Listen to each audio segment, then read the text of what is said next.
tahimik na lang ako. Hindi ko siya pwedeng gawa ng na maganda eh. Pangit ang ginawa niya sa akin eh. Masama ginawa niya sa akin eh. Di, manahimik na lang ako. Hindi na lang ako apekibo sa kanya. Pero yung giiganti ako sa kanya, hindi ko magagawa yun. Masama yun eh. Kaya pa rin naman. Kung pakitaan ka ng hindi maganda, ngitian mo lang, bigyan mo na kung ano yung mga kailangan, kung ano yung pwede mo yung pakitaan ng maganda, mabuti, yung mga ganon. Ano yun lang, ang alam ko. Ay, kung ako kasi ang tatanungin, hindi ako tumitingin dun sa isang pagkakamali lang. Tinitignan ko rin yung mga nagawa niyang mabuti sa akin. So, hindi ko masasabi na magagawan ko siya ng masama. Kasi pag ginawa ko siya ng masama, parang ako na rin siya. Siguro, nagkamali lang siya, kaya niya nagawa yun.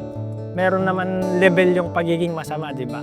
Siguro, kung yung kaunting pagkakamali lang, hindi naman natin may tuturing na masama na talaga yun. Kaya ko pa rin siyang gawin ng kabutihan kung kinakailangan ng pagkakataon. Kasi wala naman akong karapatan na gumawa ng masama dahil ako ginawa ng masama. Gagantihan ko siya ng mabuti para maisip niya sa sarili niya na mali yung ginawa niya sa akin.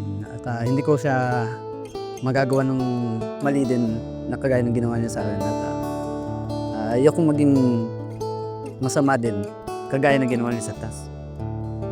Kasi yun yung turo dun sa Biblia eh, na ang sabi, kahit na yung kaaway mo, nagugutom, pakainin mo, pag nauuhaw, painumin mo, yun yung warning na nasa Biblia. Kaya syempre, yung tanong ko dun sa sagot mo, oo.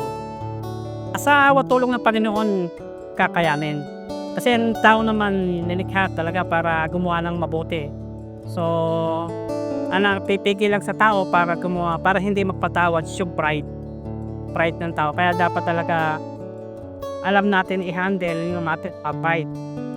Alam naman natin na yung pride pagka nananatili sa ating puso, yun ang aming palaging pamantayan sa buhay.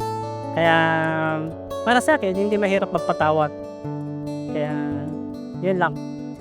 Sa pananaw ng psychology, ang hindi paghihiganti at paggawa ng mabuti sa nakasakit sa atin ay nagpapakita ng mataas na emotional intelligence at resilience na nagdadala ng tunay na kapayapaan sa kalooban. Ang pagpapatawad ay hindi pagkonsinti sa mali, kundi isang pagpapalaya sa sarili mula sa bigat ng galit at hinanakit. Kung Biblia naman ang pagbabatayan, ano naman kaya ang sinasabi dito tungkol sa paggawa ng mabuti sa mga nakagawa ng masama sa atin?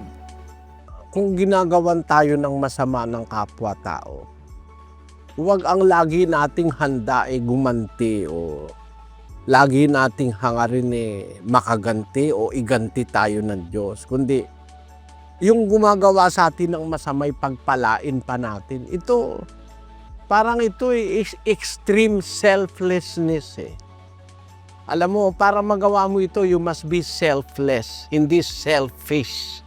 No? Extreme selflessness. Ang ibig ko sabihin nun, para bang lalabas na napakatanga mo. No? Sa ibang mga sao, ginawa ka na nga ka ng masama Pinautang mo pa. Napakatanga mo naman. O sa mga tao, ganun ang kanilang impression dun Napakatanga mo naman. Ano? Pero alam mo, natutunan ko sa buhay ko na yung paggawa ng mabuti sa gumagawa ng masama sa'yo, isang paraan yun para mabuksan ang isip niya No? Na ang ginagawa niya sa'yo ay masama. At isang paraan din yon para ipakita mo sa Diyos na nagtitiwala ka sa Kanya na bahala ang Diyos, ano ba ang hinaharap ng taong ito, ang lalo mo pa nga dapat nahangarin pagpalain ng Diyos yun. Sa dahilang alam natin na kung sila'y pinagpapala ng Diyos, ang possibility nun, mapagpala ka rin ng Diyos Dahil yung umapi sa'yo, pinagpala nga niya. Ikaw pa kayang inapi ang hindi pagpalain ng Diyos. Huwag ninyong gantihin ng masama ang masama, ng alipusta ang pag-alipusta, kundi ng pagpapala.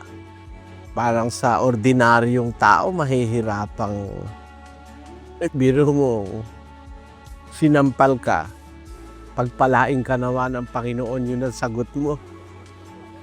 Naman lalabas, para kang loko-loko, no? Sinampal ka na, pagpalain ka nawa ng Panginoon, yun ang sasabihin mo, no?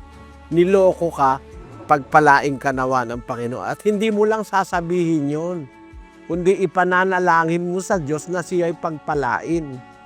Para sa ibang tao, para kang loko-loko nun, ano? Pero hindi natin alam, yun pala ay mas napakataas na antas ng kabanalan.